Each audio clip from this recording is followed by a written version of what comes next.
Buongiorno, everyone. Welcome back to the Magpie Channel TV podcast here at Anarchy Brew. And you might be able to notice we've got ourselves some special limited edition cans of war beer on this table. And as we mentioned on social media, available for a giveaway. So we're going to give away an 8-pack of those on this very podcast live. We can see Michael's already been in the chat. He's ahead of the game. Look at that, 4:58 this afternoon. Michael's on the bar. He's at work, so he can't watch the show live, but he's already putting comment in there because he wants a chance to win it. I appreciate it. That's a kind of place to live. I appreciate the hustle from Michael there. So if you want 8 of those limited edition Carabao Cup final special war beer cans, then just comment live now on this podcast. So if you're watching it back, comment anyways. We might feel generous and pick someone else. But good job. They've got Anthony Gordon on the can. Yeah, Anthony Gordon's on the can. So have we got any more cans coming out? Are these ready to go now? Or too late to change them? Is this why we're giving them away? Got the new editions coming out, have we? We're going to replace that with who? Put Lewis Hall on. Can't replace it with anybody because you never know. Just replace it with John Ruddy. Play it safe. Just replace it with John Ruddy. Replace it with Tyndall. My days, you wouldn't want to pick a player, would you? You wouldn't, would honestly, you'd change the player. Oh, you're a fucking jinx. You'd put Tonali. Maybe Isak. Anybody, it wouldn't matter. Come Monday night, someone gets injured, whoever's on the can, sent off, bang, see you later again. But we are giving away those War Beer League Cup final cans. They're unbelievable. You can see we mentioned Gordon, Johnny Blue Hat there from Fender's band, who played at the semi-final second leg at St. James Park, which is an unbelievable performance. That was sensational. The Carabao Cup's on there. They get into them war flags, saying, of course, there is a word of caution about these cans, Keg. Oh yes, there is, yeah. It's one of the main ingredients of this. Some fans may not like them. Tastes delightful to me. I quite enjoy it. I quite enjoy them as well.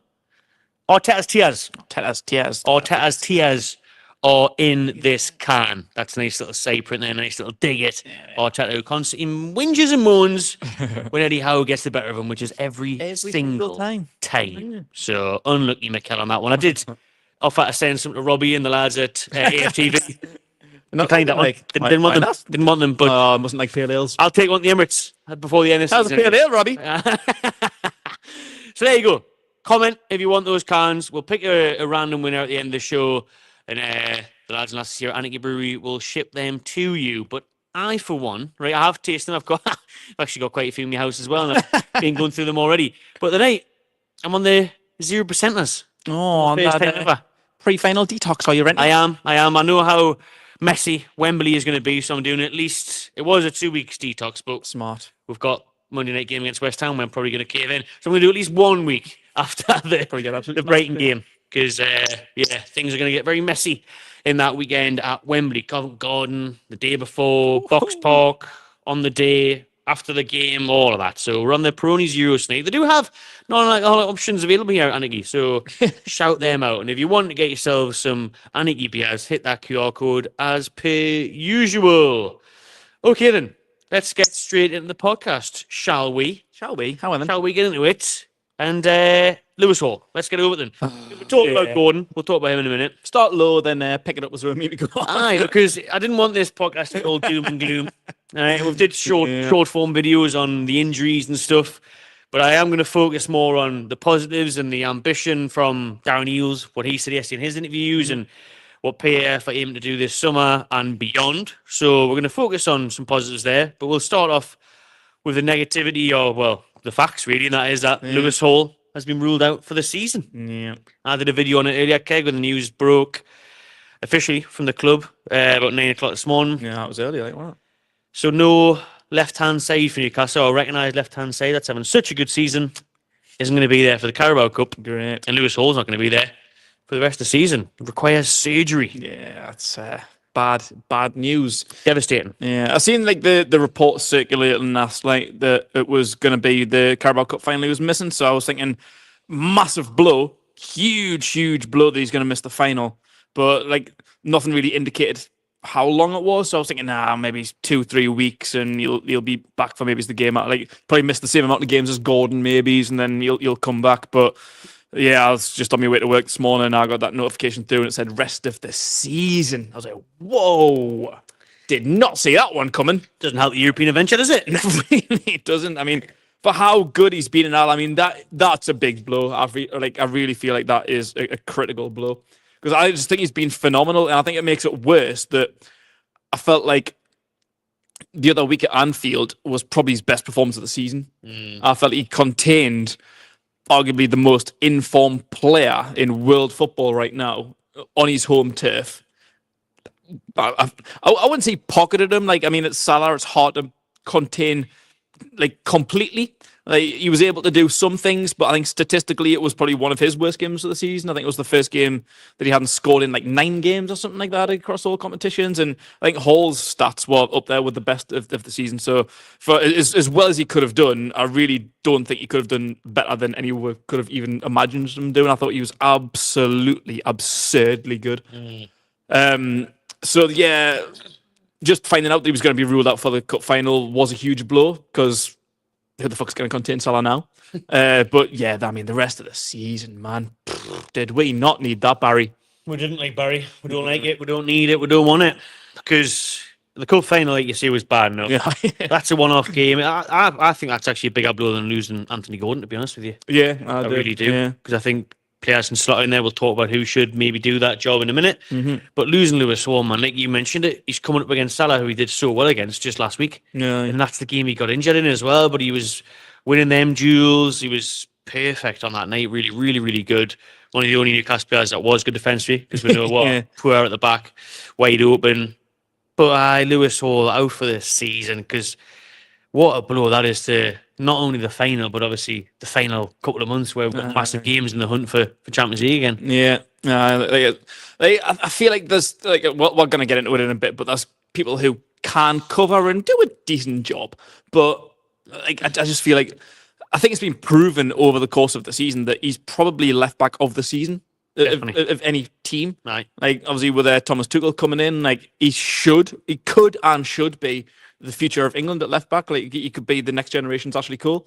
Like, there's other people that's coming in, like Lewis Skelly, and there's like one or two others that's having a decent season. But even internationally, for any other club, any other nationality, like, I really feel like Lewis Hall's just absolutely made that left back job, not just for England but Newcastle, his for the next 10 years.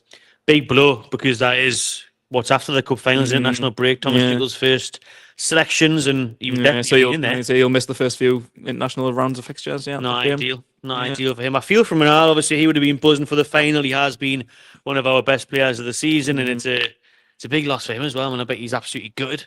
He will do. And as you say, like it's crunch time. I feel like we're on the outside looking in of the top 4, but regardless of however we're qualified for Europe, whether that's Europa League, hopefully not Conference League, I feel like we're better than that, but I certainly feel like we can finish in the top 6. I know we'll want to finish top 4. I just think it's going to be a big ask, but if we're going to have that big ask, like last time, to be fair, 2 seasons ago, we lost in the Carabao Cup final, then we put all that eggs into pushing in the top 4, and we did it. I think we'll lose one thing, and that kind of spurs one to another thing. So yeah, if we lose this Carabao Cup final, which is looking more likely by the day, by the bloody hour, a second, while we do this podcast, we'll probably hear that fucking Bruno Guimaraes fell down the stairs and fucking he's out for 2 years. Well, yeah, like we're gonna need everyone fit, firing for these last couple of months of the season if we want to have any ambition of top 4, if not maintaining top 6 and qualifying for the Europa League. But without players like Hall, I know Gordon's only got him as 3 games, so it's not the end of the world, but like Isak's had a couple of injuries like recently. Joe Linton's just come back. Don't know what the situation is with Botman at the minute. So, yeah, it's not looking good, bro. It's not looking good, bruv. It's not like, but listen, we are where we are. There's no point in feeling sorry for ourselves. We've got to find solutions. That's it. The frustration is that's obviously all about squad depth. Like that's exactly what I was about to say. The frustration lies at the squad depth and not signing anybody again in another transfer window just gone in January. Because the horrible irony of all this is that we'll let Lloyd Kelly go. Who, guess what? You know this will come back. Can play left back and can play left centre back where Botman still isn't there, where Hall isn't there. But it is what it is. With the options we've got at hand, Keg, the likely thing is Tino Livramento will play at left back and Trippier will play at right back. Or either or, really. Trippier's also played at left back before. Yeah, quite versatile. We can mix that up. There's that there. You got Big Dan Bain, who, you know what? He actually had a good game last time out. I was saying last night, it's suicide if we play Dan Bain on my target against Mo Salah, but Dan Burn last time out actually did all right against Salah, but I still don't want to see it again. Remember Dembele against PSG? All right, there you go. So he may rise to the occasion. He's capable, but as I've just mentioned, we haven't got Lloyd Kelly. Aye. Or potentially Botman as well. So I'm going to our left side centre back. So can't really use Dan Burn at left back at the minute. We haven't got the options to use him there. No. So what are you saying then? What would you fancy doing there? Your target at left back, Trippier at left back, or Tino at left back? I'd love to give Matt Target a go because I do feel sorry for him that he kind of had his place put out only because of injuries, and it was Dan Burn that replaced him. And at the time when Target went out, like when we signed him, I was buzzing. I thought he was a really, really good signing on loan initially.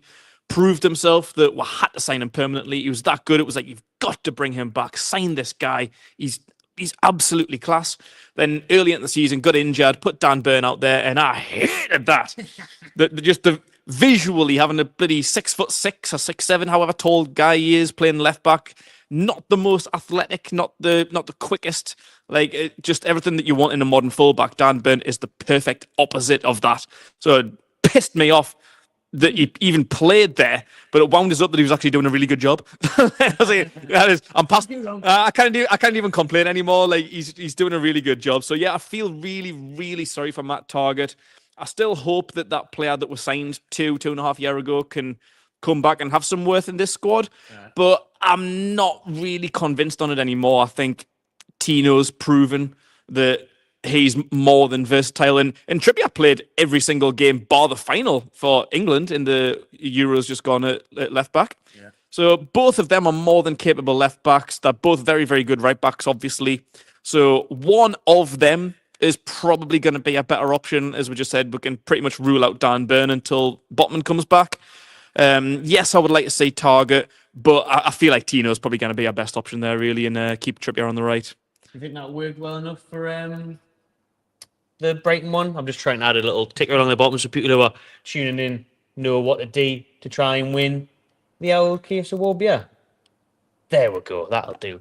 So Brighton, I thought that worked well at times. I thought Tino, for me, especially in Europe, I remember him playing straight away at left back, and he was class. That Darton run resulted in the goal, didn't it? So I really don't mind Tino at left back. Like it's just you're asking a lot again. The semi-final second leg when Trippier finally turned up. That you need these players to be bang on it, don't we? Bang on it, man. And we could do that, as you rightly say there. That semi-final second leg was absolutely mint. Like, Trippier was on a mission there. I think he was just on a shithouse mission. He was into just winding everyone up. He was just trying to dissect Arteta's tears for this kind of war beer. He was thinking, war beer rang him up and going, how Trips, like, well, I haven't got enough tears to get in this beer batch. So, like, just get some more, right, will you? So he was on the absolute pure wind up, and it was mint to see. But yeah, like, Tino, whether he's right or left, doesn't really matter. But you've just kind of got to identify Salah. Like, he's the danger. Who do you think is a better matchup for Salah? Like, forget about the rest of the season for now. Like, we've got West Ham coming up. We need to replace someone for that game. That's maybe an audition. You can maybe mix it up a little bit in the West Ham game. Just try and sort some players out. But for that game next Sunday at Wembley, who's going to match Salah up the best? That's the only thing that you really have to think about for now. Worry about it for the rest of the season after that, but just matching up against Salah, trophy on the line, who's that going to be? It has to be Tino. When you put it that way and you think of it, it has to be in terms of athleticism, pace. Yeah, I think it has to be Liverpool, doesn't it? For me, we've got a super chat from Jabba Dabba Doo One.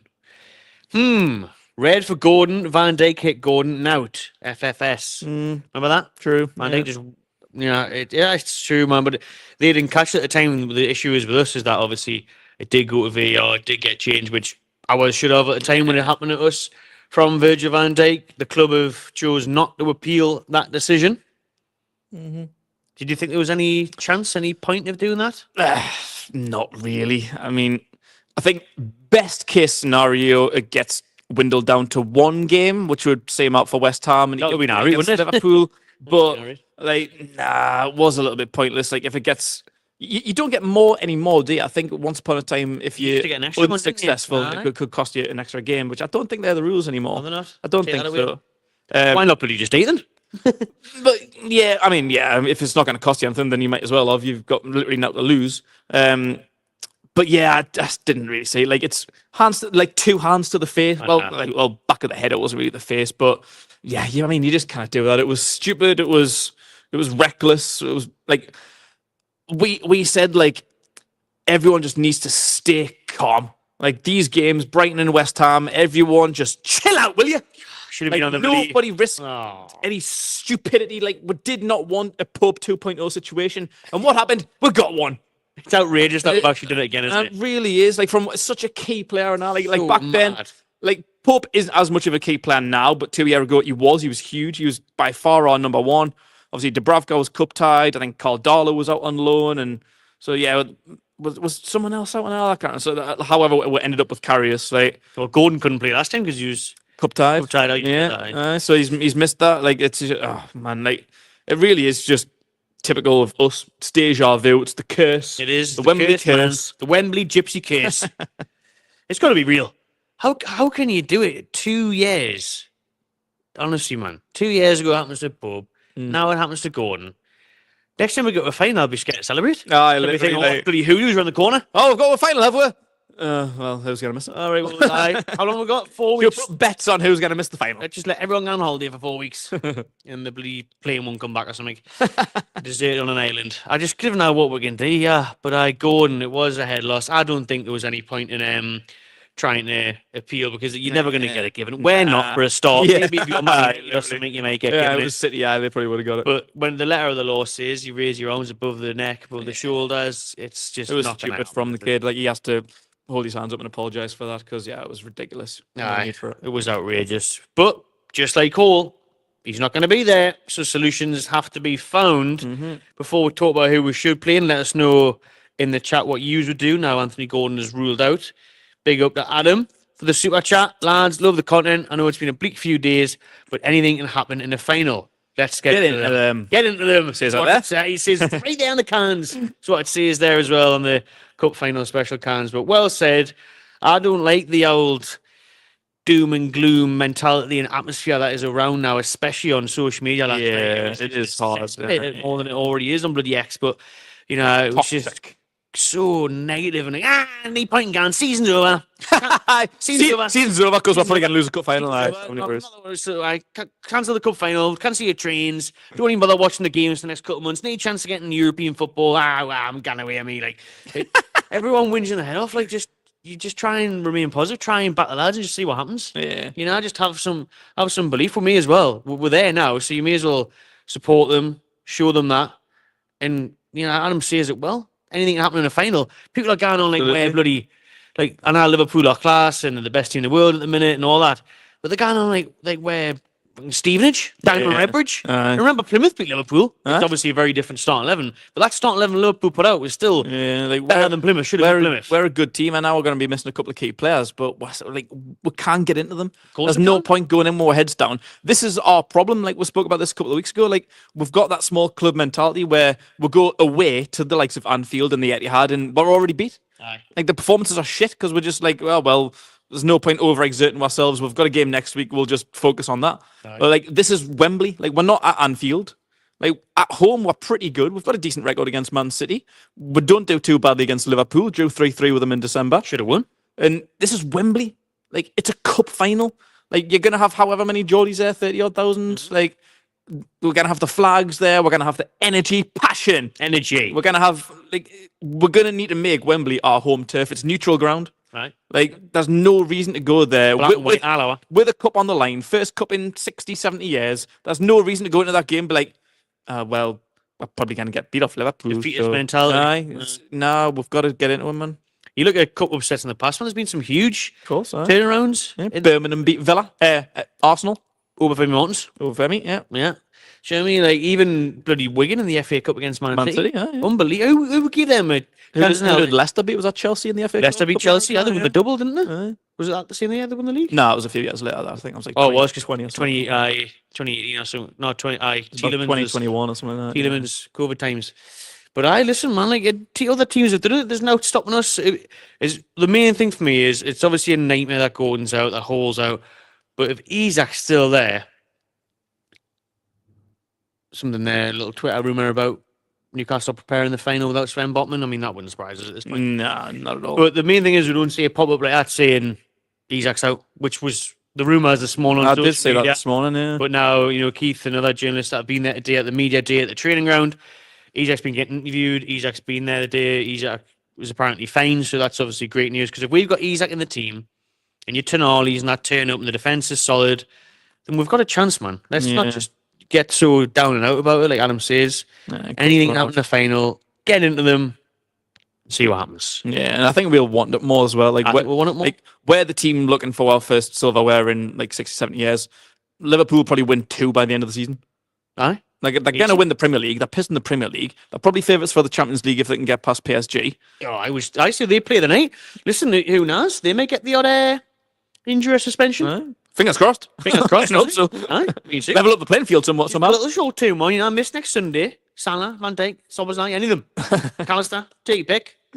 That'll be pretty good, that, actually, to be fair. It'd be nice. PSG tonight, and I don't know who they've got in the Premier League this weekend. Salah was ruled out. PSG That would just even it up a little bit. Even like Stevens, man. You've taken our haul, we'll take your Salah. You've took our Gordon, we'll take your Szoboszlai. That'll do me. But listen. Anything can happen in the final. Yeah, like Adam says, you mentioned it. It's a neutral venue. Liverpool obviously do have a really good record at Anfield. AGT keeps on telling me it's called the Anfield South. Wembley, yeah. Crap like that. So, they've got a good record down there at Wembley. But let's hope that changes next Sunday. Keep them closed. What we're doing then on the left wing? Gordon's out. Or we're putting on like for like with Harvey Barnes. We're putting Joe Linton there. We're putting Joe Willock there. We're changing formation. You think we should go 5 at the back like we did second leg against Arsenal? Few options still. Everyone was crying about it, but there's still options. There is a few options. I mean, I think at the minute the most obvious one probably is Barnes, like for like, and I feel a bit sorry for Harvey Barnes because he started the season really, really well. Like as a team, we started the season horrifically. Everyone was shit. Gordon was shocking in the first handful of games of the season.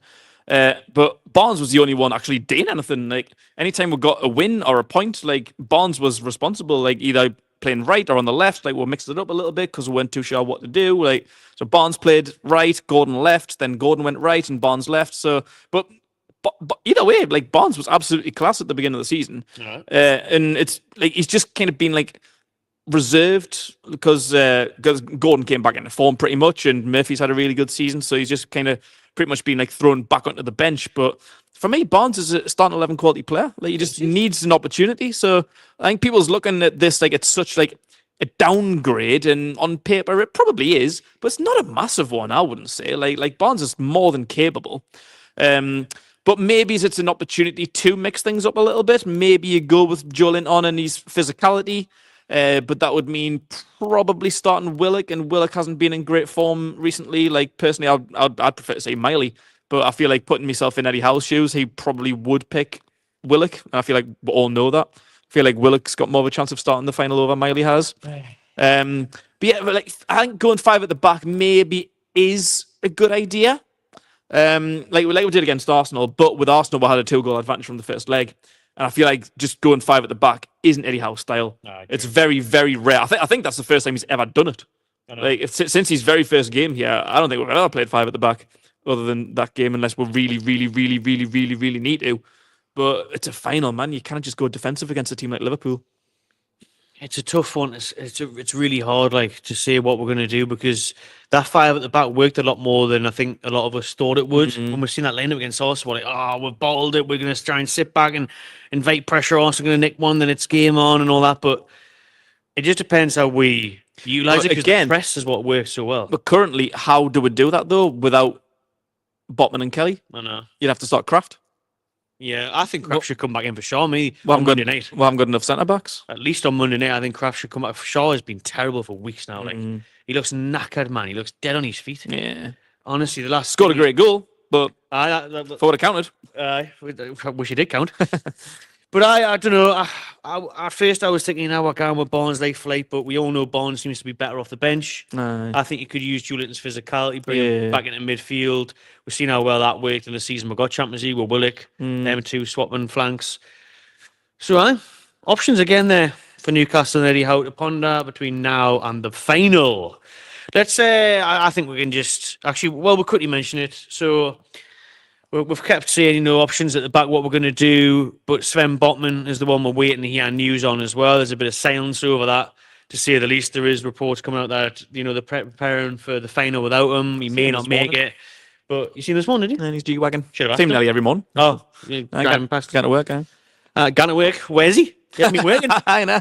Get all the work, Sven. Aye, spectating. Anyways, hopefully he's back. But then again, we did it a bit against Arsenal, to be honest with you. You're chucking him into the deep end, aren't you? If he doesn't play against West Ham, and then it says, yeah, he can. Start the final. Yeah. I mean, he's class and we need him, but what a blow it's been to be missing him again. He was out for ages, came back, out for ages, came back. ACL, out was again. Yeah, right. He keeps on picking up, and this is apparently a different injury as well. So the question is, Keg, is Sven Botman the new Jonathan Woodgate? Oh, don't put that into the air. We had people asking. I had comments on my video yesterday saying Botman the new Woodgate, and I thought, fuck's sake, don't say that. It's looking that way. That's horrible. I mean, I would just come and spend loads of money on them. I mean, I think people forget just how good Johnny Woodgate was. Oh, he's amazing. He was amazing. How many English or British players go over to a team like Real Madrid? And I've got Bellingham at the minute. In the past, you can look at your likes of Beckham and Owen. You had McManaman, Bale, if you want to go down the British route, but not only elite talents go to a team like Real Madrid. And Johnny Woodgate went from Newcastle. How many players in history have we sold to the likes of Real Madrid, Barcelona, and big teams? That doesn't happen very often. So that's just how good Johnny Woodgate was. But it was a bit of a risk for them because he had them injury troubles at Newcastle. But I think they got worse when he went to Spain.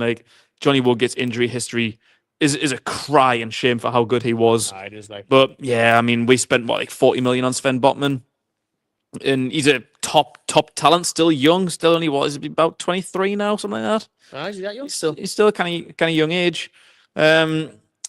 Yeah, I know he had one bad injury. He had an ACL, and he's only just come back from that. Maybe he's just having a couple of other little niggles. Maybe it's just things aren't working out too well from at the minute. Maybe his body's rejecting certain things. I don't know. So I hope to bloody God he's not the next Johnny Woodgate. Hopefully he's what Johnny Woodgate could have been.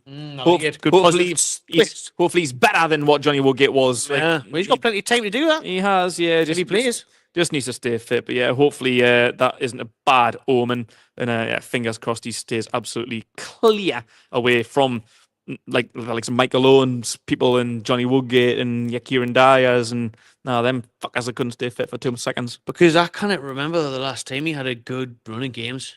I know he obviously had ACL, which before his ACL, but even then, before his ACL, I don't know if I'm just thinking of it now. But he came back, didn't he? Because he got injured and then he came back.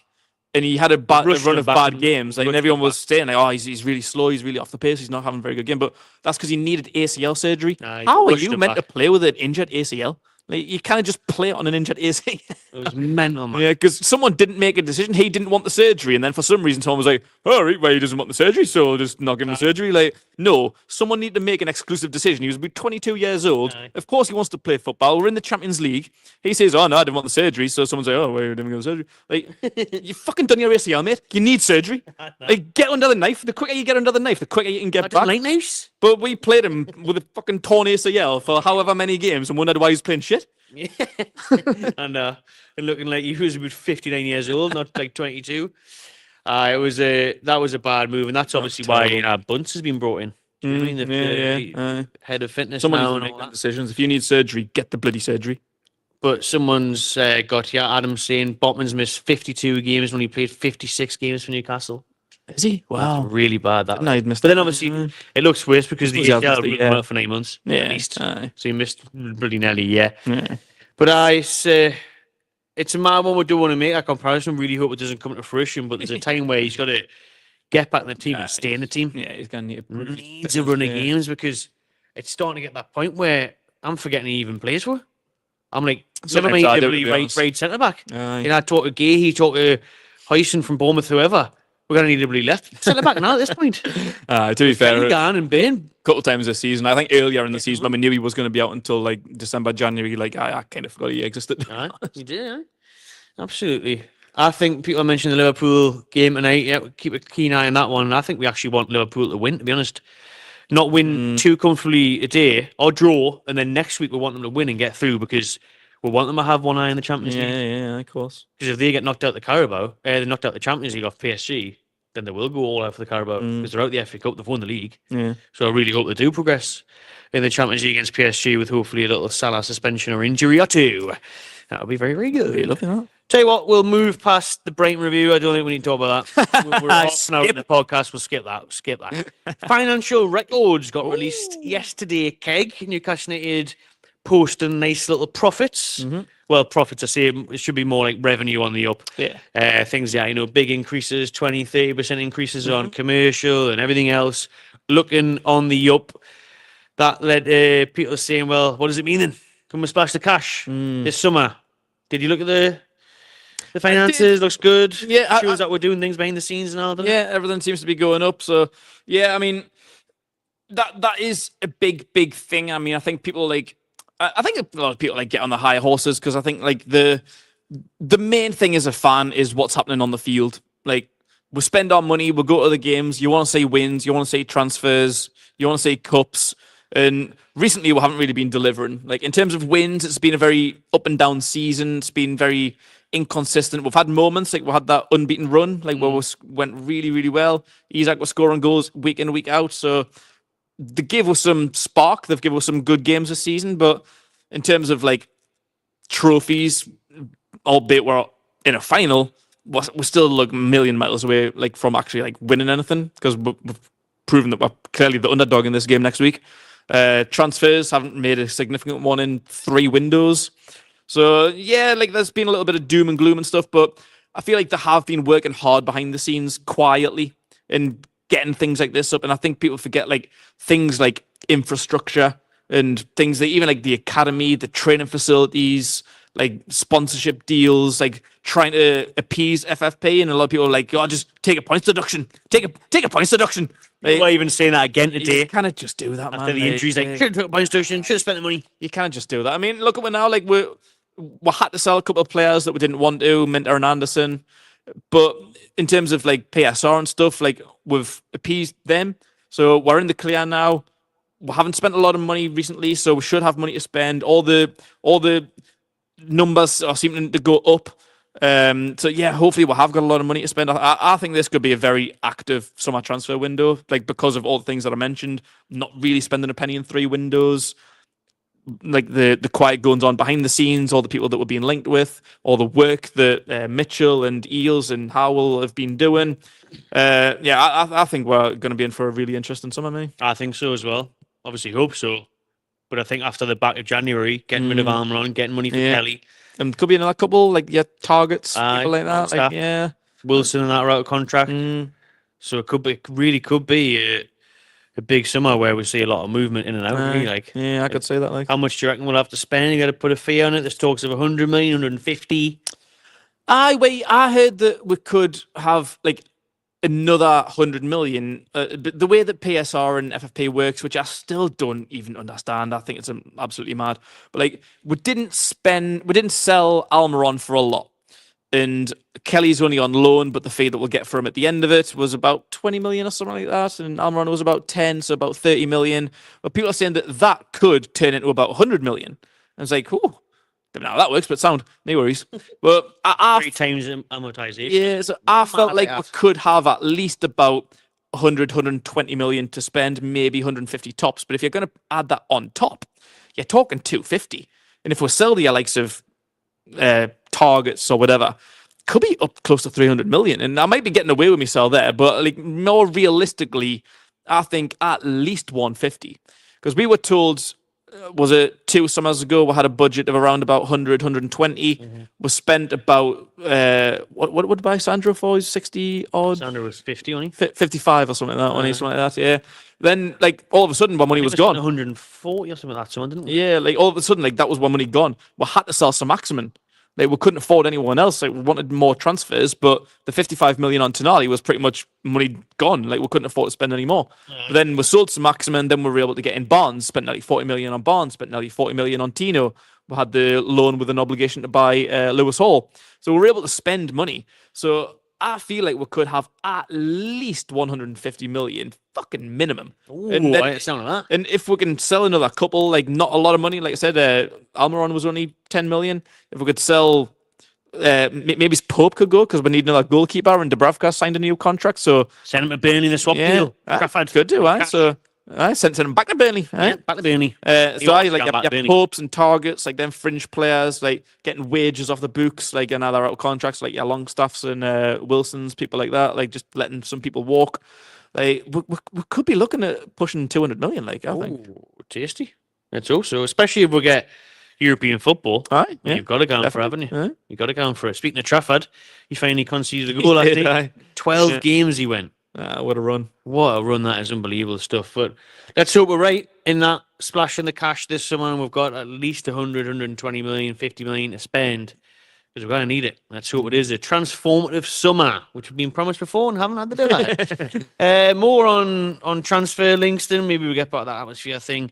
PSG, the link yesterday, TNT Sports quoted a tweet from a big outlet over in France saying that Paris Saint-Germain are ready in to offer 3 players Yeah. for the services of Alexander Isak. Koulibaly, the forward, who they signed for, was at 90 odd million from Dortmund. He was a bit like, wasn't he? The young French kid, and then it hasn't worked well for him there. He's now at Juventus on loan. Mm-hmm. You've got Seems to be doing well. Asensio. Is he doing well there? I don't know. I think so. Asensio's Asensio's definitely doing well. We know that at Villa. He's looking really good.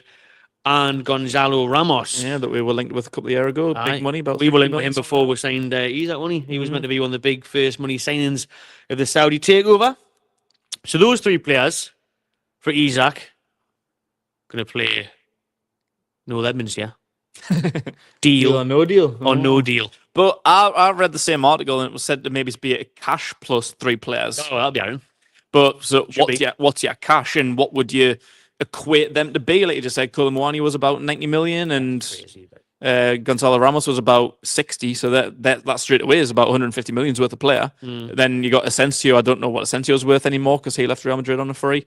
They'd probably accept about 30 for him, wouldn't they? Because Maybe he's he's- 20. Is he 29 or something like that, Asensio? I'm not sure. Yeah. So you're looking at between 150 to 180 valuation there.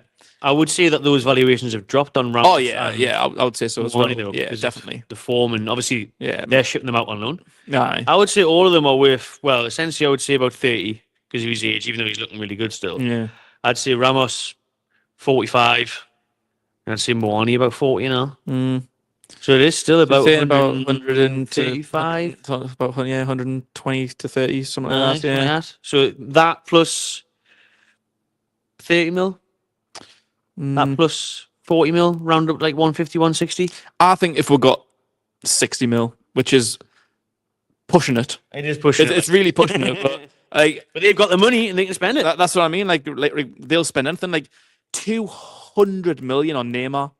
Like at the time, I'm pretty sure I might be speaking out of term here, but I feel like when Neymar became the world record signing, the £100 million price tag hadn't even been breached yet. No, I'm sure Bale at about 85 was still the world record transfer at the time. So it was quite a book. Then to be they honest, just wasn't went absolutely spunked, Nuts. double that, went 200, like just rounding up. Oh, we just round up to the nearest 100 million. Even though 100 million had never been spent in the history of football before, they were we'll just give you 200 million. it? And they still couldn't win the Champions League. Yeah, and like that's obviously still the world record fee and probably will be for a long time yet. I can't see anyone touching that for a long time. 200 million, man. Yeah, so they've got money and they'll absolutely splash it. Like I said, Koulibaly 90 million. What would they do? He's a decent player. Like, he's got one goal. At His record being that amazing. They borrowed 90 million. Like. Did he score in the 22 World Cup final or he near not? on? I'm sure he scored in the World Cup, but until that point, I'd never heard of him. I didn't even know who he was, to be honest, until the 2022 World Cup. And yeah, next thing you know, it's 90 million. So I reckon they've got money to spend, and obviously we don't want to sell. Got any FFP This problems out there? is this like supply and demand shit. Like, yeah, you're going to give us maybe 120 million pounds worth of players. We value Isak at around about 150, so theoretically 30 million should do. But fuck it, 160. What do you say about that? What do you say with that? What are you going to do with that? Deal or no deal? Deal or no deal? Well, yeah, try and push them for it. I mean, Dealer or no dealer? It'd be hard to turn that down, like, wouldn't it? Oh, absolutely, yeah. I mean, yeah, I would take that, to be fair. As much as I don't want to sell Isak, I think that's a really, really good offer. It's a crazy offer, isn't it? Yeah. It's a crazy offer.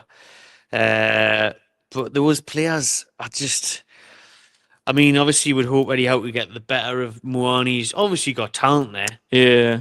And Gonzalo Ramos I'd be happy with it, to be fair. Like, that's the one I would want out of all three. Yeah, I was going to say, if we're going to sell one main striker, we'll want someone to replace him, wouldn't it? Yeah, I think we should be looking at him to replace Isak if, Liverpool did come in for 140 mil, whatever.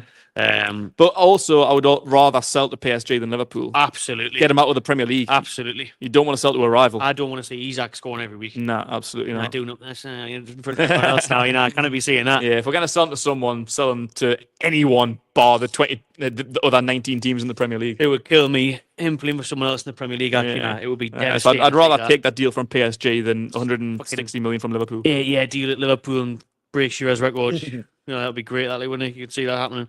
So I wouldn't even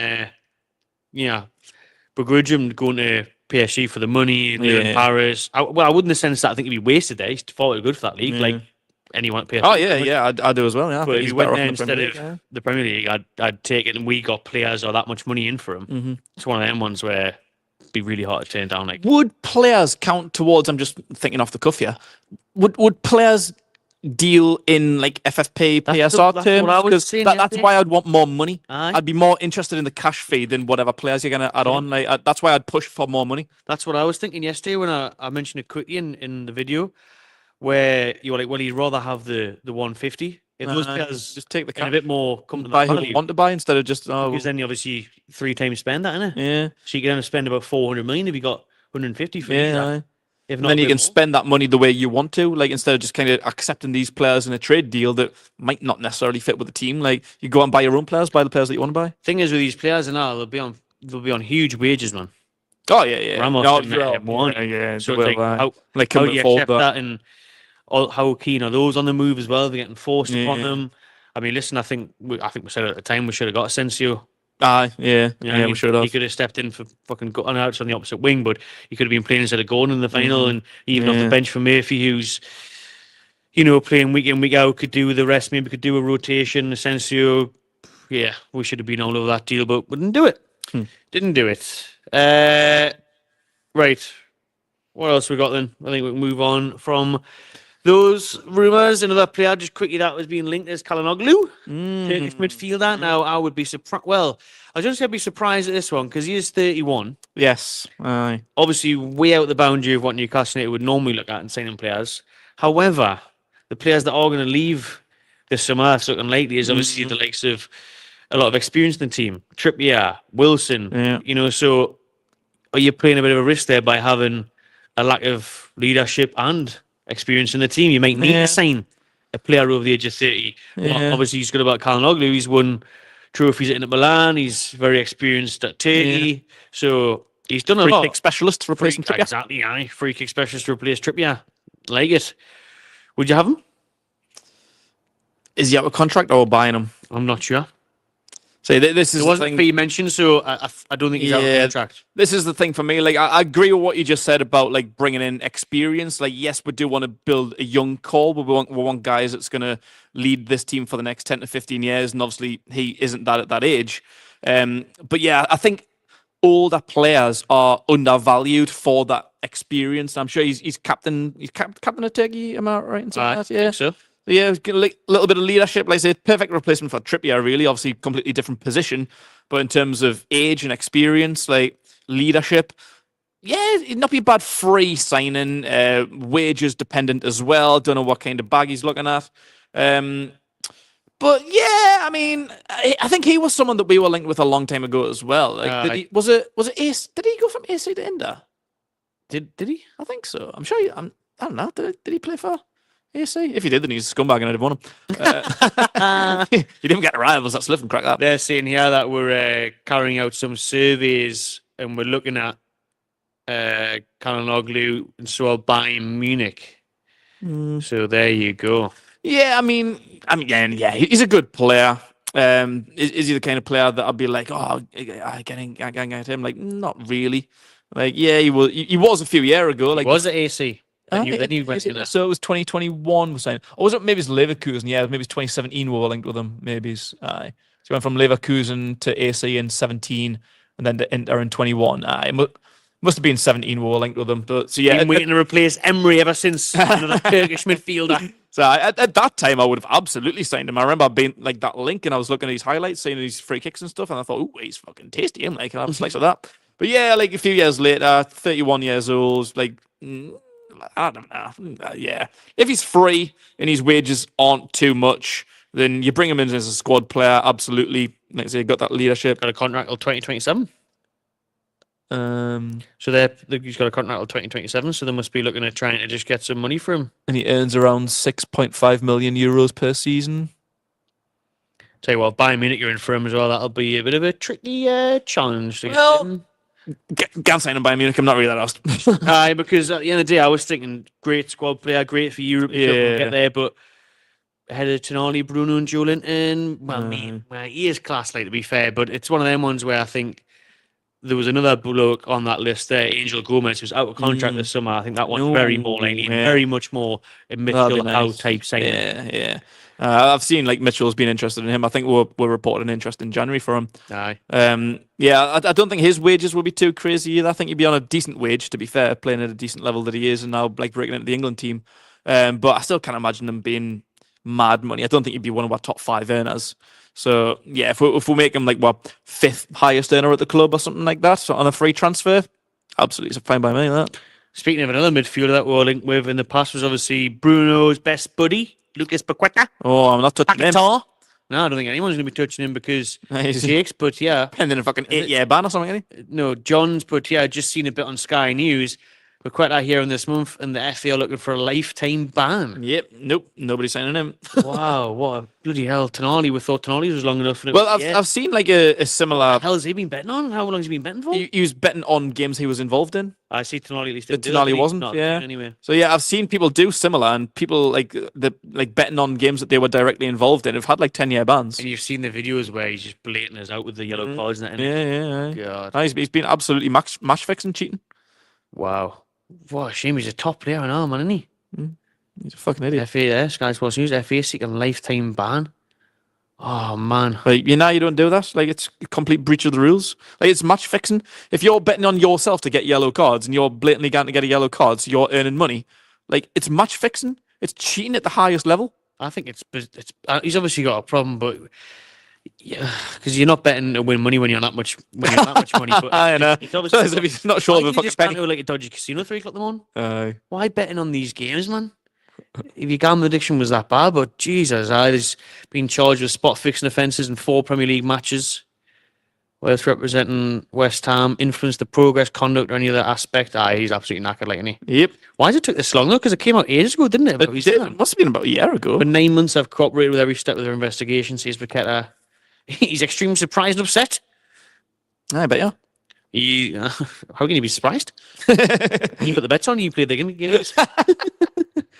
You put the bets on, you played the game, you got the yellow card. Why are you surprised? Paqueta said there was talk of a lifetime ban, but that does not enter his thinking. His agent there, he believes he has not put a bet on any football game.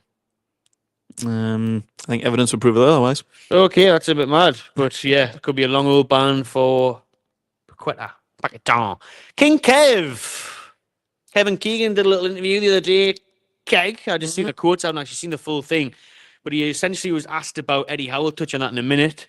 But also on the hot topic, the new stadium, asked should we stay or should we go? He basically said that he thinks the fans should decide. And he thinks they will decide. He thinks the club who do obviously speak to the fan advisory board and ask them for their opinions to find out what, the general consensus is. Should we move? Should we expand? Should we whatever? He says the fans should decide. I think they might do for a small part. They will obviously play a survey. But ultimately, it's going to be the Saudis that decide, isn't it? Do you know what I mean? Ultimately, aye. I don't think he mentioned what one he would prefer. I think he just said, obviously mentioned the whole history and stuff, but they might have to move. Do you agree with him there that ultimately the fans should choose, or do you think it has to be taken out of the fans emotional mindset and thought of, you don't want to say business because that is what football clubs are these days, Yeah, let's be honest. course, But from a perspective of trying to grow as a club, being at the same players, all that sort of stuff, should ultimately be decided by, your Brad Miller, who's the CEO, Yasser, our chairman, yeah. and PIF themselves. Yes, to the most extent. Like I say, I feel like fans should have a say, but as you said, like there will be like emotional connections. A lot of fans won't want to leave St James's. Like it's our home, it's our fortress, it's the cathedral on the hill. So yeah, a lot of people might like kind of take the benefits of moving stadiums, like financially, and like the prospects of what a new stadium could do for us. So yeah, I think people like, I don't think fans will maybe be a bit too honest, but maybe lead more with their heart than their head. And I think that's why the business people need to be in charge of this, because they're using their head. They're thinking logically, they're thinking long term, they're thinking financially. So yeah, like I think fans should have a say in everything, but ultimately they don't. Like that's not part of the business. Like yes, we invest our money in merchandise and tickets and travel and everything like that, but ultimately we don't have a part to play in the club. We're just fans, and that's all that it is. Like they always say that they care about their fans, and they do as a collective, but individually, if Dave from Blythe comes knocking on. He's from Blythe.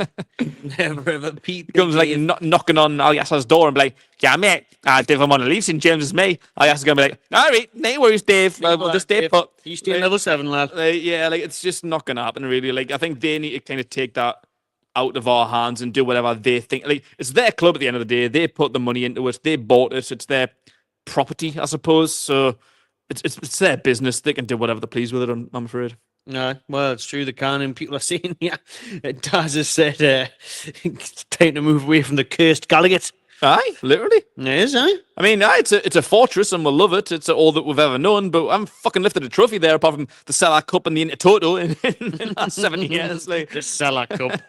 Maybe it is cursed. Like maybe it was built on ancient burial ground. Like maybe it has to be, man. Watch. I'm telling you, as soon as we move to that new stadium, I'm putting a bet on us to win a cup that season. Fucking debut season. Aye, fucking they'll rip up the Gallagher end, and fucking Billy Butcherson will just fucking arise from the dead. Like. I'm telling you, day we move into the new training ground, the new stadium, we're going to win the treble. We'll win the lot. We'll be like, we should have done this years ago. We're not done this in like 1972 or not. 2035, FA Cup final. Everyone will be fit. Everyone will be on it. We'll have a new stadium. Win the lot. Telling you now. Let's move on to the topic of the video. The title, then, it's an ambitious and authoritative statement yesterday from Darren Eales in his interview, where we're going to talk about, PIF planning big, planning ambitious by, first of all, opening contract talks with Alexander Isak. We said a bit of both on this one, really, Eales, because he did say he has the plan to sit down with them, but I do remind everyone that he does still have a few years left on his current deal. I mean, he is on good money. He does still have a few years left. It's not like someone can come in this summer and offer a cut price deal for him. That's true. So there's that, but then obviously, how good would it be just to see the news? Another big payday. Yeah. Put people off a little bit. 9.5-year deal. 9.5-year deal. That's scary everyone off. Won't it? Release clause, 201 million. New world record fee. There we go. And that's what we need. See you later, AMR. And then there we go. Yeah. That'd be nice, wouldn't it? That'd be lovely. Did you have a chance to look at Darren Eales' interview, Ken? I had a little skim through it, I was a little bit busy at work today, so I didn't really catch the main points of it. Should have done more skiving.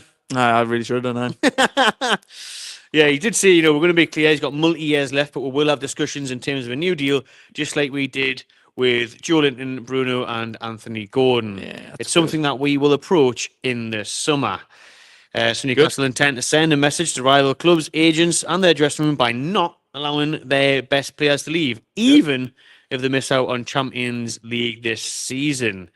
What would the club's response be to players that do want to leave them? That's what Eales was asked. Mm-hmm. He said, the reality is that all of our players are in a long-term deals. They're committed to the club. So from that perspective, we're not looking to move any player on. No intention at all of those players being moved on.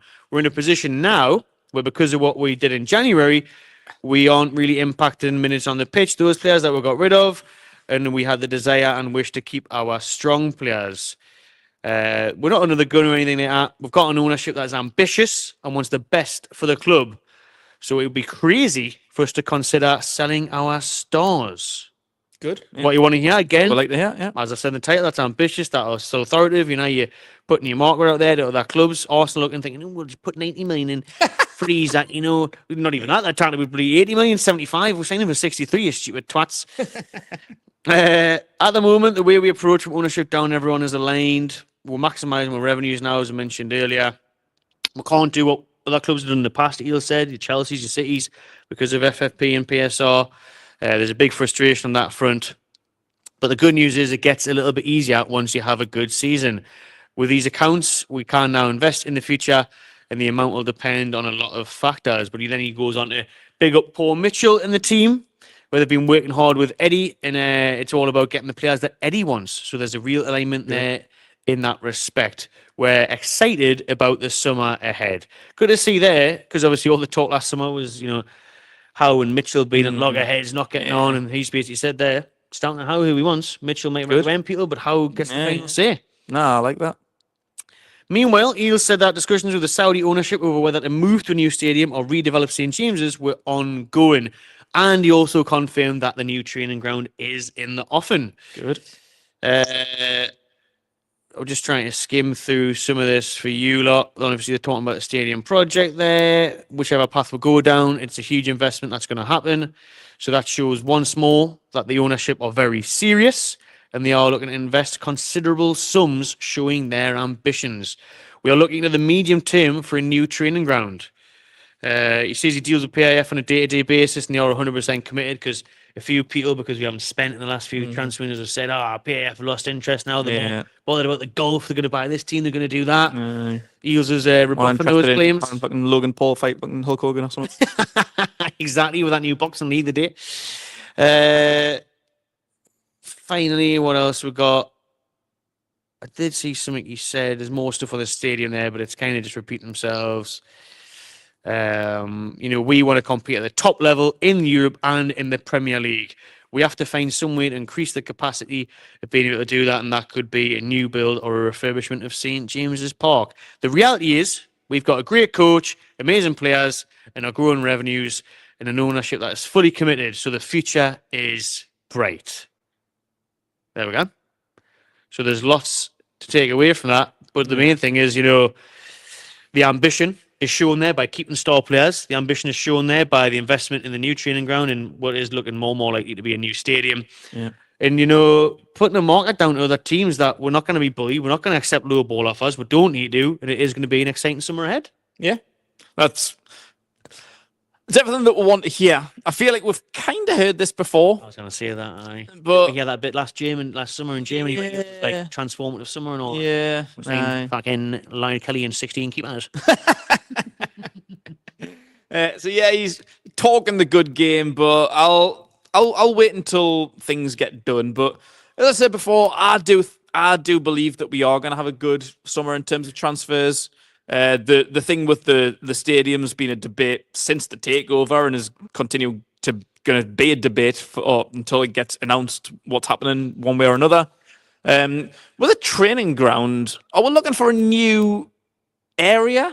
Completely new area. Yeah, because be Gosforth. Because we spent a tiny bit of money, didn't we? Like we spent like over £1 million after the takeover. Like we've done a lot of money. I think it's close to 10 million or something. Yeah, we spent a lot on that training ground. At least million. Was that like a temporary kind of zhuzh up because to get rid of the fucking 2003 Mike Ashley training ground? Stop it being really embarrassed every time you sign a player. Like Tonali walking through the door and he's got a better gym in his house. Yeah, like, that's what it was for. It's embarrassing. Oh, they're nice wheelie bins, them. Oh, no, that's the ice bath, mate. That's the recovery hut. The shed. Yeah, so they spent nearly £10 million on basically a temporary fix. Which fair play to them, because that's not a lot of money. So I thought we would have stayed a bit longer. I think long term, we would have looked for a new training ground, but I didn't think it would have been this soon. After spending all that money, it is still going to be obviously a good few years in the making. Only probably 3 years or something to say. Oh, that's alright then. Like at least you're kind of getting the money out of that. Wow. Going to the Northern Echo, Newcastle spent more than 20 million improving their current Benton base. Really? Fucking hell. 20 million. I mean, it does look like a lot of difference, like both inside and out. Like you can tell that a lot of money has gone into it. So that's why I'm surprised that were considering leaving it. Yeah, me too. And But again, that just shows the spent ambition. 4 million to improve the hospitality lounges at St James's. 6 million on the stack. Bloody hell! So they have spent a lot of money. Like, Yeah, that's what I mean. Like, going back to what I said before, like everyone just looks at what they're doing on the pitch, like because people just want to see wins and they want to see transfers and stuff. But Big they're money doing a signings. lot of things like to help out the team, like with like the training ground and like all the other things for the fans, like the stack and other like investments, like collaborations, like with Salah, so yeah, like they're doing work. They're putting the graft in long term. And people aren't really seeing that, and I don't think people are appreciating that because obviously, as fans, you turn up on a Saturday and you want to see, well, win games. Yeah, that's pretty much the aim of the game. But yeah, I think they're just thinking a bit more long term, which I don't think people appreciate. I don't think they do either because we're obviously all annoyed at the lack of first team signings and stuff. Yeah, of but course, the things that I was going to say that don't affect PSR and FFP is obviously training ground infrastructure, all that. And I ain't spend as much money as you can. They spent a lot on that. And to be fair, the 6 million they spent on stack is probably made up already in paints. So they're probably going to profit already off that. So if you think they've already spent about 20 million, like refurbishing the current training ground, how much are they going to spend on a brand new one? Exactly. Like, It'll be a lot. Yeah, I know. But it'll be like state of the art. Like when it gets done, we'll have one of the top 5 ones in Europe, I reckon. Like, was it PSG that spent 200 million or something on there? Something like that, yeah. It's like a name off in it, so it's now literally. But they've got bloody the players stay Etihad, there and everything, don't they? It's Yeah, like the Etihad campus, like is like next level, isn't it? You were saying that you were there a couple of weeks ago. Like we need that level. Like there's teams that even like is it Brighton? Like Brighton's got an unbelievable state of the art. Leicester, I was just thinking Leicester. golf course at their training ground. Yeah, like we need that. We need a slice of that shit. Aye. Like however much is that it's going to cost, 200, 300 million. It's as long as that's just going to come out of FFP's pocket, PIF's pocket, and not have an effect on PIF or PSR or anything like that, then it doesn't matter.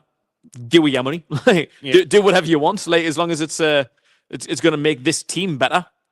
And like when people come to have a look at it, like you show them around and you're not seeing ice baths and shitty canteens with Greg sausage rolls on the table and that. Like sounds out, yeah. I wouldn't mind it. Cup of soups like Man United, Carton. I just put in because Tottenham apparently have one of the best training grounds in the league, and theirs cost 45 million to build, but that was 2012.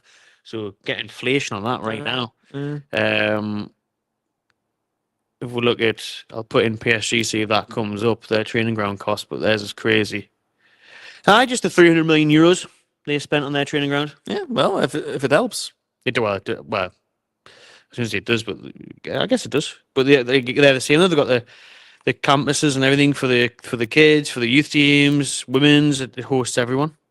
Do you know what I mean? That's good. I like that. I really do like that idea where like everyone can kind of be under one roof. So like I know like we've brought the women in under our roof since the takeover. So as they were playing independently. So yeah, if you've got like the academy, the under-21, the women, like and everyone like staying like on one campus and like everyone like there's a place for everyone, like offices for all the different like head coaches and like a place for everyone, all the players, like a nice like canteen.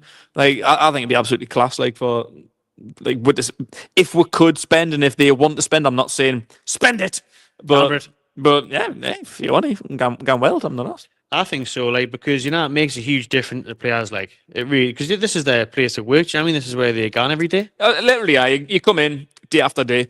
I say like I'll work next to the training ground. I see Sven Botman all the time, and like. That's their job. Like we go to work. If we go to an office, or if you work in retail, you work in a bar or whatever. Like they're like the walls that you look at. Like this is our area. If you work in an office, what's your canteen like? Do they serve shite? Do they serve slop? Like what's the staff like? How are the people that serve you? How are the people that treat you? Like. And if you've got like proper good stuff that makes you excited to go to work, like I'm not gonna have breakfast at home today. I'm gonna get to work for a breakfast because the breakfasts are lush. Susan does lovely crispy bacon Johnnies. That's what you want. You want people like that is their work environment. Like you want them to be as happy as Larry. You want them to be excited to go to work and like get the most out of what they're supplying for you. Exactly. I was just looking there because it came through, but it's the same stuff. The cup final range on Newcastle's website. We've got the pre-match stuff, the program, the scarf, the kit there. I just thought they'd released something new, but it's all the stuff that's been out Shout out Rhiannon. for the last couple of weeks. Aye, modelling it there. Good stuff. Right. I want everyone who wants these cans in front of them a free case of War Beer Cup final cans. I mean, the match shirts and everything there. You can get yourself some of these for now. Last few minutes of the podcast, we're going to preview the West Ham game. So just comment cans in the live chat now. Everyone, now. We're going to pick a winner at random. So comment cans. And before we sign off the next few minutes, we will pick a winner at random. Whoever we pick will win 8-pack of the Cup final cans with Gordon on there. I mean, listen, we're thinking about Gordon, but remember, he did score a very important goal against Arsenal, which is what the picture is at the Emirates, him at the corner flag. It's just a shame he lost his head last It's a brilliant picture, like that. It is. Like Thierry Henry, and is that he's doing, taking the piss out of Henry on And the then corner flag. Caution Arteta's tears, Johnny Blue hat, the Carabao Cup trophy. So comment cans if you want them. It's a nice Pick a winner. souvenir, regardless. It's a very nice souvenir. And you know, we'll either be celebrating, necking them off, or drowning with sorrows. Either way, we're going to have plenty. You've got a nice artistic can and a nice beer inside of it. Lovely. For free. West Ham on Monday night, Keg. I'm tempted to play the bloody reserves at this point. I didn't want anybody out, honestly. I didn't want to see Tonali get the under 10s who sent off, knee, Isak injury. Sketch. God, man. But Monday night at West Ham, we've got a bit of a wait, and then obviously before that game in London once more on the Sunday for the final. West Ham first of all, just need to get through that unscathed. Potter at the Hammers now, doing a decent job. A bit of a slow start. They look like they're playing better. Picked up a little result here and there. But I mean, they're mid-table. They've got now to play for. But a Monday night there at that bloody stadium where you need binoculars, it's not. Hey, Callum Wilson, get him starting. Get Isak on the bench. Callum Wilson loves a goal. Isak doesn't know. Remember the hands on the hips. That lob. Oh, wow. That was a great game. Didn't play him on Monday though. Can't play him on Monday. Not worth the risk. Let Wilson take the helm on this one. Mate, I don't know. My head's gone. Like it's hard to even. It is hard to the players in contemplate, the final, but I'm the same. I'm like, I'm not even asked about. I don't even want to know about West Ham. Yeah, I just want to get to Wembley now. Like Eddie Howe said, like, we're not gonna get too far ahead of ourselves. Like, we're eyes on the cup final. Yeah, we're going to take it game by game, blah blah blah. And yeah, I believed that 2 years ago. It was bullshit. And even this time round, like, we haven't been as bad as we were. Like, we've had more games. Like, we've had some wins, but we've had some fucking disastrous performances and red cards and injuries and stuff that's just absolutely shattered with. So I think after Sunday's game, like, this is like fucking preseason friendly to me. Like, I'm just. I'm Champions League to fight for anything. Preseason friendly. I've like my head's just completely gone. Like, I don't know what to do. I don't know who to start. I don't know who to rest. Like obviously you don't want any more injuries. You don't want any suspensions, but you want 3 points. We want to try and qualify for the top 4, or at least maintain top 6. So it's not a throwaway game by any means. Like, we need to win, man. But how to approach it? I've got any idea. If I knew the answer to that, I'd have a fucking job in this stuff. Well, what we need to do, though, is get a win, didn't we? I've been seeing their play the reserves and everything. It's important. But it would be nice to have a bit of bloody momentum. Bit of confidence. Going into the final for once. Because when momentum's down here, our confidence is down here. Right down there. But I think the only way to really, really get one last bit of confidence in them, a real, like, motivator, is to absolutely pump them like 6-0. But do we do that? I can't really say that happening, to be honest. No, I don't know. Like, if that happens, I I think that's going to be a nice little shift into the cup final. Then we can all have a bit of confidence. We need a lift. Everyone needs a lift. I think that this fan base is very fickle. Oh, like, every fan base is. A loss can proper demote a bit. A win can get you back up here. So like we've had a bit of a rocky patch over the past few weeks and months. Like we've had Eddie Howe out. We've had Eddie Howe's the best manager of all time. Build him a statue. We've had 8 wins in a row. we're like, some players get slagged off, and the next week they do well, and they're back in the good books. Like, it's so easy to change mentality. Right now, it's low. If we beat West Ham, even convincingly, it doesn't have to be 6-0, but if we put in a really good performance, simple 3 points, like a 3-1 or something like that, I reckon confidence will be back up, and we'll be right up for the cup final. As long as we don't lose anyone more. Even though it's West Ham and they've been floating around bloody 14th, whatever, our season, if we do go there and we're 1-2-0, 3-1, like you say, Everyone will, and watch Wilson header at the back post. Aye. Tonali scores from outside the box. Peter will be like, actually, I think we've got a chance against. I don't know. Wait a minute. I think we've got a chance. Me actually. Imagine if Gordon Bonds. Gordon Barnes. How much time? Harvey Bonds. Imagine if Harvey Bonds fucking whacks one in 35 yards, top bins, and be like, then you go there. Gordon, man. Never seen Gordon do that. Gordon just scores one-on-ones. That'll be the way it is, man. That'll be the way it is. Shift mentality. So yeah, we've got this one game just to Liverpool's kind of. still got to go into PSG on the Wednesday and all. Yeah, They'll play them at Who's home. playing the night again? PSG first leg away. Oh, this is first and then leg. next Wednesday they play them at Anfield. So Right. there you go. They've got 3 games in the space we'll have one. Yeah. So that's got to bode well. Wilson, Salah, Ooh, Big Willie Dubravka or Pope? for West Ham. Aye. Both, I guess. Yeah, interesting. It has to be Dubravka, doesn't it? For final, I'm going Dubravka. Aye. Can't find Yeah, West Ham. Yeah, going Dubravka. Yeah, get his confidence. I get him a little run. Yeah. Because, I mean, that Pope decision to bring him back in is just backfired massive. Yeah, it did, didn't it? Yeah. If we look at the little look at the West Ham stats before we pick that Cairns winner, I see Logi's getting your comments in. It's good stuff. Keep it coming. West Ham, as I mentioned, and Potter are having a bit of a revival now. They did look better when he first came in, but he wasn't quite getting the wins. However, they are now looking for their 3rd win in a row in the league. Goodness. That's obviously following the win at the Emirates. They beat Arsenal 1-0 and then a 2-0 win over Leicester. They did also go out in the FA Cup early on, so they've had an 11-day gap between playing Newcastle, so they've had lots of time off there. Jesus. On home turf this season, West Ham have lost 7, won 5 and drawn 2. Recorded only 2 clean sheets during that time. If we think back to recent ones, you said Newcastle could do with bloody 6 goals or 8 goals past West Ham. Well, in the 22-23 season, we did beat them 5-1. Wilson with a brace, Joe Linton with a brace, and Isak 2-2 last year. Was that the one with the lob, was it? Aye. That game, was it? That was a big game, that. We've actually got now, we haven't lost at West Ham at their place since 2018-19. 2-0. Oh, remember we watched this one at Side, 2. Diami, that too. Yeah. R.I.P. Atsu 3-2. I think that was my the post game was my Magpie Channel debut that day. Was it? It was, yeah. Oh, wasn't it about 5-1 the show that day? No, it was. Joy Rick, I think. He was there. Good stuff. What's that in the fucking Labour Club or something? Watch that. We did the video in the Berry, I think. After the Berry, we did. Yeah. Madness. But West Ham cake. Let's give us a score prediction then. Oh, put you on the spot that one, haven't I? Yeah. If we win, I say we'll win big and we'll win 3. Well, not too big, like 3-1. If we, I went off the studio. I hope we're still live. There we go. Sorry, we're knocked off there. Apologies if we got out there. The old mouse bar went a bit crackers there. Like to pick a Cairns winner.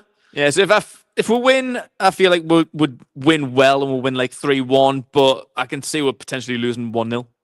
Oh dear. Yeah, like, it's just such a weird game to predict. Like I've just genuinely got no clue how to even approach this. Oh man, that would be very, very awful. That like a 1-0 defeat against West Ham after getting knocked out of the cup against Brighton, heading into the cup final in that form. Yeah, it'd be quite typical, like because that's kind of what we've got a good record, so I am. I don't think we'll get beat. I'm somewhat confident. Like I just feel like I say, like we're just down here at the minute. Like we're motivation, we're form, we're confidence, like we're enthusiasm. Like everything just feels rock bottom right now. Rock bottom. So I think I'm maybe it's like underselling us. Like, but yeah, on paper we should fucking win this game, man. Like West Ham's not a great team. Nah, they're not having the best of the season. Like I said, they're on it. We're starting to turn a corner. But Potter's a decent manager, but we're fit for them. Like we're the better team by far, man. We're superior. Like we know, obviously, we're going to be without Hall through injury, Gordon through suspension. Joe Linton's back now. He played the other day, but Botman's still going to be out for a little while. There's then reports of a little niggle with Isak, which isn't the end of the world if we can bench him and start Callum Wilson, who loves a goal against West Ham. That's not the worst thing in the world. So, yeah, like I say, really, really difficult. Don't know what kind of team we're going to play or what kind of confidence and motivation we're going to be in. Like, mad game. Yeah, will be a mad game. I think it'll be a 3-1 Newcastle win. That's what I'm going for. Yep, I like that. Yeah, I think that'll be much needed. Very needed. Heading into Wembley. But even at 2-2 there last year, I could see maybe a draw. I just think it's hugely important we don't lose and have. It could definitely easily be a win or a loss. And if it's neither of them, it might be a draw. Maybe a draw. Could be. Yeah, it could be. But hopefully, most importantly, anyone gets injured and anyone gets sent off. Really, that's what will count. Right then, Miss Matt, seeing you didn't lose the video. Happy days, good stuff. I'm glad we stayed in there for years. We're going to pick a random winner, Keg. It's time to choose a cans giveaway. Oh. We should have got a little generator on the go here, shouldn't we? Just a random one. A little ruffle thing. Just going to land on one. Who's that? Michael Lately. Cans. Cans. He's won himself some cans because he put that many cans on there. So congratulations to Michael for winning these War Beer Cup Final specials. There you go. If you want to email us, tmctv2019@gmail.com. If you don't remember that, it is on our YouTube homepage as well. Send us an email or message us on Facebook, Instagram, whatever. And then we'll get you in touch with the guys here at Anarchy Brew to get them posted out to you. Good stuff. Don't even Congratulations. Know. That was very, well done, Michael. That was very. I think that was even. I think that's the one from Belton. Who? It is. Start. Is it him? Aye. Well, there you go. He deserves it. He was in the chat at 4:57. He was. I for something. Well done. Well done, Michael. There you go, mate. Hopefully he's still in there, because if he's not watching live, he hasn't seen it. Then. Not gonna know. He's gonna have to look back. We'll roll it on. We'll do a rollover if he doesn't win. If he hasn't seen it, it'd be good if he commented to let me know that he has seen it. But Michael, I hope you've seen it, and congratulations on winning the cans. Surely you'll watch it back. If not, I'll come back on the video and we'll just go back on the live chat and I'll pick someone else if Michael doesn't respond. But there we're gone. There's the winner. Thanks to everyone for tuning in to this week's live podcast. We'll be back next Wednesday, and that's when we'll get even more stuck in to the Carabao Cup final. It's a big week next week. Loads of content coming your way in the Wembley week, the build-up. Oh, yeah, Michael. Thanks, lads. Nice one, mate. As I say, drop me an email or do a message on social media. But yeah, there'll be loads of stuff to talk about once more next Wednesday. Obviously, hopefully reflecting on a win against West Ham. Big win. And previewing a trip to Wembley just a few days before that Carabao Cup final. Tasty. I'll do well to be on the 0% next week, I'll tell you that. I'll be nervous. It's going to be some nervous, sleepless nights next week. Right. Thanks, everyone. Subscribe to Magpie Channel TV. Enjoy yourself.